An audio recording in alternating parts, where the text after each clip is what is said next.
आपका मेरे चैनल भक्ति का ज्ञान में हार्दिक स्वागत है। माता लक्ष्मी कहती है, घर की ये 5 चीजें कभी दूसरों को नहीं देनी चाहिए। आज हम आपको मां लक्ष्मी की एक प्राचीन कथा सुनाने जा रहे हैं। इस कथा के माध्यम से आपको पता चल जाएगा कि एक स्त्री को अपने घर की कौन सी चीजें दूसरों को नहीं देनी चाहिए। जो भी स्त्री यह चीजें दूसरों को दे देती है, मां लक्ष्मी उसके घर को छोड़कर चली जाती है। इसीलिए दोस्तों, आप इस कथा को पूरा जरूर सुनें, क्योंकि आधा अधूरा ज्ञान घातक होता है। जो भी इस कथा को पूरा सुनता है, मां लक्ष्मी उसकी झोली खुशियों से भर देती है। तो चलिए, बिना देरी किए आपको वह प्राचीन कथा सुनाते हैं। दोस्तों, पूर्वकाल की बात है। मध्य देश में एक अत्यंत शोभायमान नगरी थी। उस नगरी में एक सुकन्या नाम की स्त्री अपने पति और सास ससुर के साथ निवास करती थी। सुकन्या एक पतिव्रता नारी थी, जो सत्य धर्म का पालन करने में तत्पर और गृह कार्य में दक्ष थी। सुकन्या का स्वभाव अत्यंत दयालु था। वह सदैव दूसरों की सहायता किया करती थी। सुकन्या का पति संजय एक वैश्य था। उसकी अनाज की एक दुकान थी। वह बाजार में लोगों की जरूरत की चीजें बेचा करता था। सुकन्या अपने पति से बहुत अधिक प्रेम करती थी। वह अपने पति को ही परमेश्वर मानकर उसकी सेवा करती थी।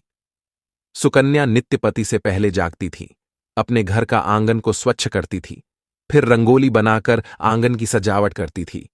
उसके बाद वह अपने घर को स्वच्छ करती, फिर स्नान आदि कार्य संपन्न करके वह तुलसी को जल देती थी और देवी देवताओं का पूजन करती थी। इस प्रकार से वह रोज अपने नित्य कर्म करती थी। सुकन्या ने कभी किसी का अनादर नहीं किया। वह सभी के साथ मधुर वाणी में बातें करती थी। सभी लोग सुकन्या को देखकर कहने लगे थे कि यह तो साक्षात लक्ष्मी के समान गुणों वाली स्त्री है। यह अपने परिवार का कितने अच्छे से ख्याल रखती है। इसके अलावा सुकन्या दान धर्म करते समय कभी अपने हाथ पीछे नहीं खींचती थी। उसके द्वार पर जो भी याचक आता, वह उसे दान दिए बगैर नहीं भेजती थी। उसके द्वार से कोई खाली हाथ नहीं जाता था। जो भी भूखा उसके द्वार पर आता, तो वह भरपेट भोजन करके ही लौटता था, जिससे उसके द्वार पर आए हुए सभी याचक अत्यंत प्रसन्न होकर उसे आशीर्वाद देकर लौट जाते थे। इतना ही नहीं, सुकन्या अपने पड़ोसियों की भी सहायता करती थी। उसके पड़ोस में जो भी गरीब और दुखी लोग रहते थे, उन्हें भी वह नित्य भोजन दिया करती थी। पड़ोसियों को जो जो चीजें लगतीं, सुकन्या बिना विचार किए ही दे दिया करती थी, जिस कारण से सुकन्या के पड़ोसी भी उसका बहुत अधिक सम्मान करते थे। वे कहते थे, अहो, यह सुकन्या तो साक्षात देवी है। देवी साक्षात मां अन्नपूर्णा ने ही सुकन्या के रूप में जन्म लिया है। लोग जब भी सुकन्या की प्रशंसा करते, तो वे सभी उसके विषय में अच्छी बातें ही कहते, लेकिन लोगों की बातें सुनकर भी सुकन्या ने कभी घमंड नहीं किया। वह उन सभी को आदर और सम्मान से ही बातें किया करती थी। फिर एक दिन की बात है, सुकन्या की एक पड़ोसन उसके घर पर आती है। सुकन्या उसका स्वागत करती है और बड़े प्रेम से उसे कहती है, हे बहन, हमारे घर में तुम्हारा स्वागत है। आज किस कारण से तुम्हारा मेरे घर पर आगमन हुआ है? यदि कोई वस्तु चाहिए तो मुझसे मांग लो, मैं तुम्हारी अवश्य मदद करूंगी। सुकन्या की पड़ोसन कहती है, हे सुकन्या बहन, आज मेरे घर पर बहुत से रिश्तेदार आए हैं। उनके लिए मैं भोजन बना रही हूँ। इसीलिए मैं तुम्हारे पास रोटी बनाने के लिए चकला बेलन और तवा मांगने आई हूँ। यदि तुम कुछ समय के लिए मुझे चकला बेलन और तवा दे दोगी तो बड़ी कृपा होगी। मैं काम हो जाने के बाद तुम्हें जल्दी ही लौटा दूंगी। सुकन्या कहती है, हे बहन, इसमें क्या बड़ी बात है? अभी मुझे चकला बेलन की आवश्यकता नहीं है, इसीलिए तुम मेरा चकला बेलन और तवा ले जा सकती हो। रुको, मैं अभी तुम्हें लाकर देती हूँ।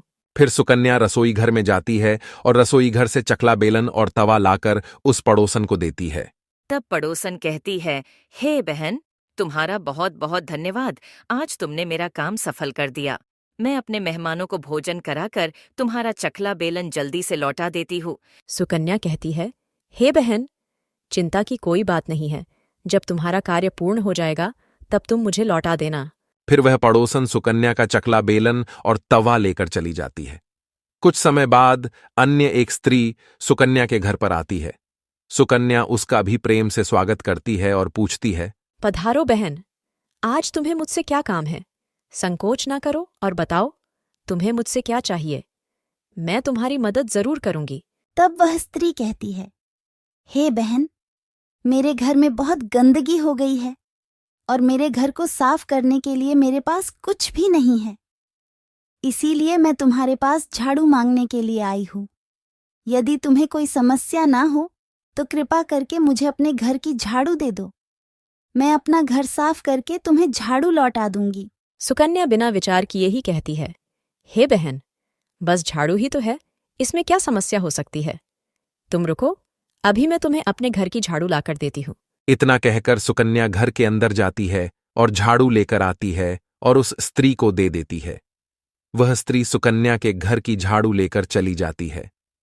फिर कुछ देर बाद अन्य एक स्त्री सुकन्या के घर पर आती है। सुकन्या उसका भी बड़े प्रेम से स्वागत करती है। सुकन्या कहती है, पधारो बहन, क्या बात है, आज मेरे घर पर किस कारण से आना हुआ? तुम्हें जो कुछ भी चाहिए निसंकोच होकर कहो, मैं तुम्हारी सहायता करने का प्रयास अवश्य करूंगी।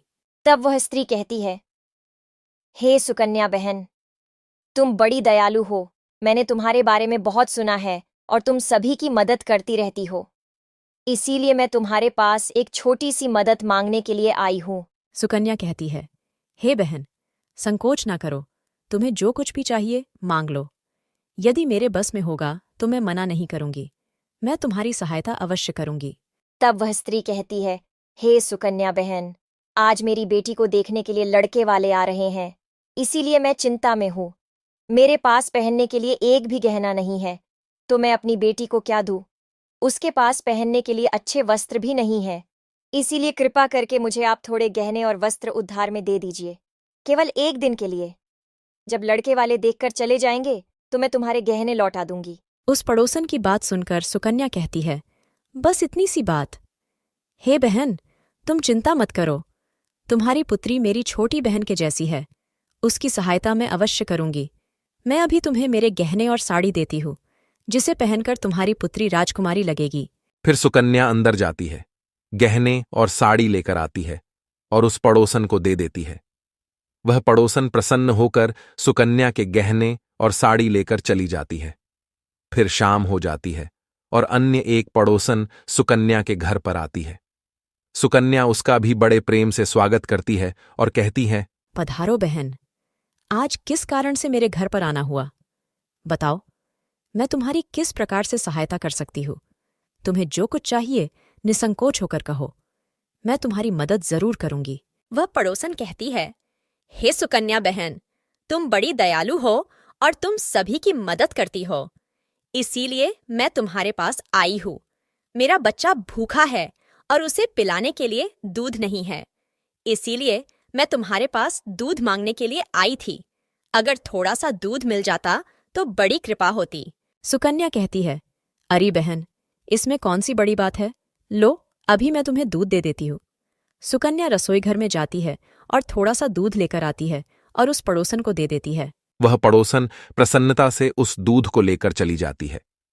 इस प्रकार से सुकन्या अपने सभी पड़ोसियों की मदद कर देती है और प्रसन्न होकर घर का काम करने में लग जाती है।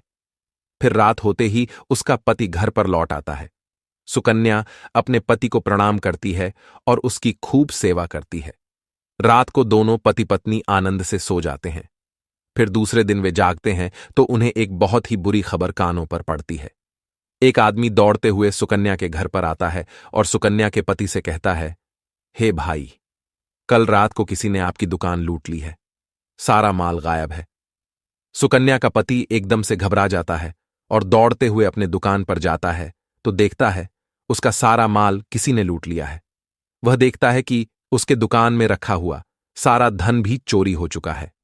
वह दुखी और निराश होकर घर पर लौटता है और सुकन्या को सारी बात बताता है, जिसे सुनकर सुकन्या बहुत दुखी हो जाती है। सुकन्या कहती है, आप चिंता न कीजिए जी, हमारे घर में अभी बहुत सारा धन रखा हुआ है, जिससे आप फिर से व्यापार शुरू कर सकते हैं। फिर सुकन्या अपने घर की तिजोरी में देखती है तो वह भी पूरी तरह खाली दिखाई देती है। उसके अंदर का भी सारा माल अब चोरी हो चुका था। यह देखकर सुकन्या बहुत दुखी हो जाती है। उसे समझ में नहीं आता कि यह कैसे हुआ। सुकन्या का पति उस पर बहुत क्रोधित हो जाता है और पूछता है, सुकन्या, सच सच बताओ, हमारे घर के अंदर रखा हुआ सारा पैसा कहाँ गया? सुकन्या कहती है, हे स्वामी, मैं घर पर ही थी, सारा धन तिजोरी में ही था, किसने इसे चुरा लिया पता नहीं। कृपया आप शांत हो जाइए, हम कोई न कोई उपाय जरूर ढूंढ लेंगे। सुकन्या का पति कहता है, ये जो तुम दूसरे लोगों को घर पर बुलाकर खिलाती हो, अनजान लोगों को घर में बुलाती हो, उसी का फल है ये। उन्हीं में से किसी ने हमारे घर का सारा पैसा चुरा लिया है। क्रोध में आकर सुकन्या का पति उसे भला बुरा कहता है। सुकन्या की सास भी उसे बहुत कोसती है और कहती है, तुम ही इन पड़ोसियों को घर की चीजें देती रहती हो, बिना सोचे किसी की भी मदद कर देती हो। उन्हीं में से किसी ने सारा पैसा चुरा लिया है। घर के सभी लोग सुकन्या को भला बुरा कहने लगते हैं। फिर सुकन्या अपने पति को दिलासा देते हुए कहती है, हे नाथ, मैंने मेरे कुछ गहने हमारी पड़ोसन को दिए हैं, मैं उसके पास से गहने लेकर वापस आती हूँ। फिर सुकन्या उस गरीब पड़ोसन के घर पर जाती है तो देखती है उसके घर पर कोई नहीं होता है। वह स्त्री भी घर छोड़कर सुकन्या के गहने लेकर भाग गई होती है। सुकन्या निराश होकर घर पर लौटती है और अपने पति को सारी बात बता देती है। सुकन्या की बात सुनकर उसका पति आग बबूला हो जाता है और सुकन्या को भला बुरा कहने लगता है। सुकन्या का पति कहता है, हे सुकन्या, तुम बड़ी मूर्ख हो, तुम्हारे ही कारण हमारा सारा धन वैभव चला गया है। तुम्हारे दान देने की आदत के कारण ही हमारे ऊपर यह मुसीबत आन पड़ी है।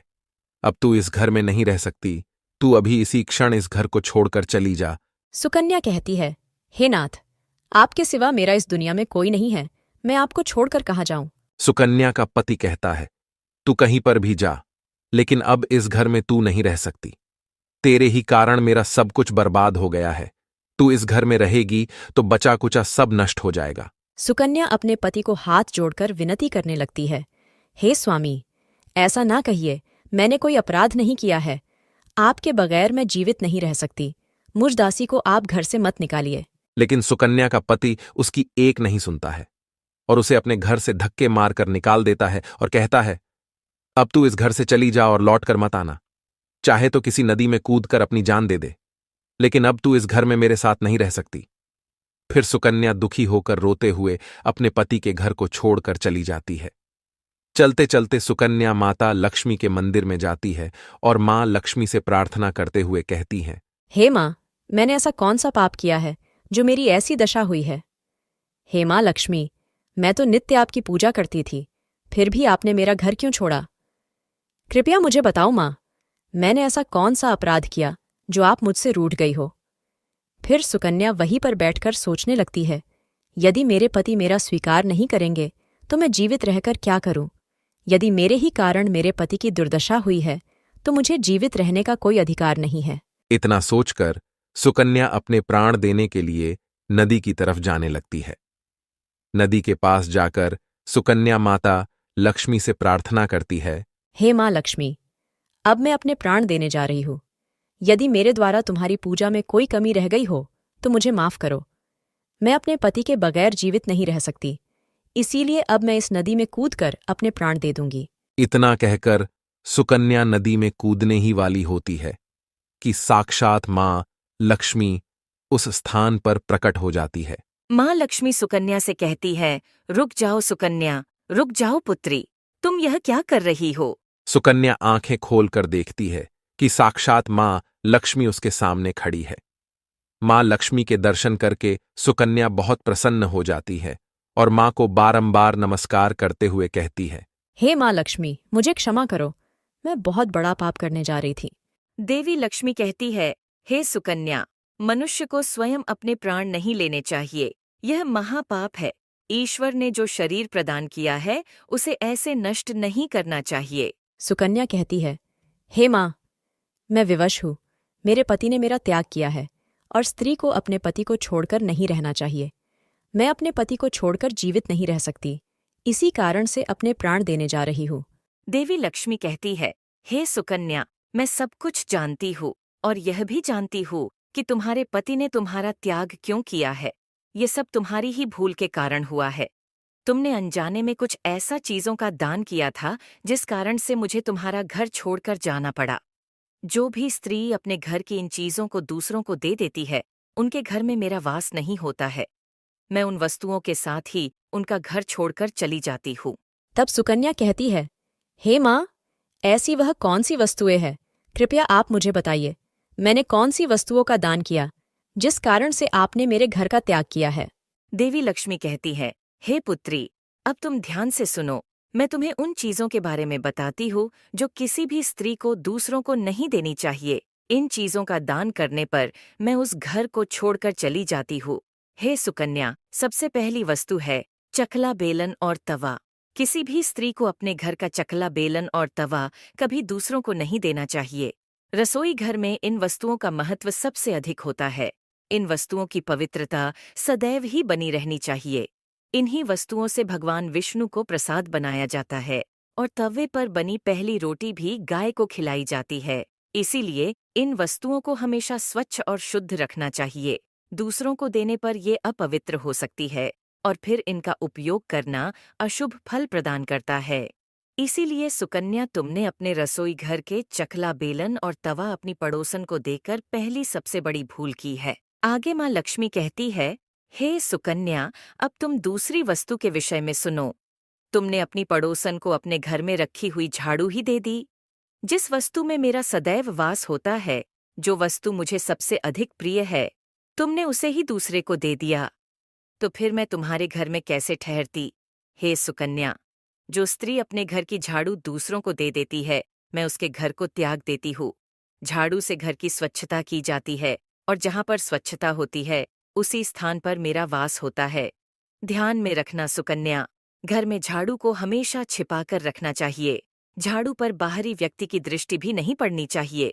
झाड़ू एक अत्यंत पवित्र वस्तु है। इसे पैर नहीं लगाना चाहिए और इससे कभी विष्ठा आदि प्रकार की गंदगी साफ नहीं करनी चाहिए। माँ लक्ष्मी कहती है, हे सुकन्या, अब तुम तीसरी वस्तु के विषय में सुनो, जो एक स्त्री को कभी दूसरों को नहीं देनी चाहिए। वह वस्तु है आभूषण। एक स्त्री को अपने आभूषण कभी अन्य महिला को नहीं देने चाहिए। मैं सदैव ही आभूषणों में वास करती हूँ। स्त्री के 16 श्रृंगार में गहनों का बहुत अधिक महत्व होता है। एक विवाहित स्त्री को अपने आभूषण कभी अन्य स्त्री को पहनने के लिए नहीं देने चाहिए। जो स्त्री अपने आभूषण अन्य स्त्रियों को देती है, उसके जीवन में दुर्भाग्य आता है। हे सुकन्या, अब मैं तुम्हें चौथी वस्तु के विषय में बताती हूँ। किसी भी मनुष्य को शाम हो जाने के बाद कभी सफेद रंग की वस्तुओं का दान नहीं करना चाहिए, किंतु तुमने शाम के समय दूध का दान किया था। शाम को दूध का दान करने से जीवन में दुर्भाग्य आता है। शाम को सफेद रंग की चीजें दान करने से मनुष्य के जीवन में अशुभ काल आता है। माँ लक्ष्मी कहती है, हे सुकन्या, अब मैंने तुम्हें उन सभी वस्तुओं के बारे में बता दिया है जिनका कभी दान नहीं करना चाहिए। ये वस्तुएं कभी दूसरों को उधार में अथवा उपयोग के लिए नहीं देनी चाहिए। सुकन्या कहती है, हे माँ लक्ष्मी, मुझसे बड़ी भूल हो गई। मैं इन बातों से अनजान थी।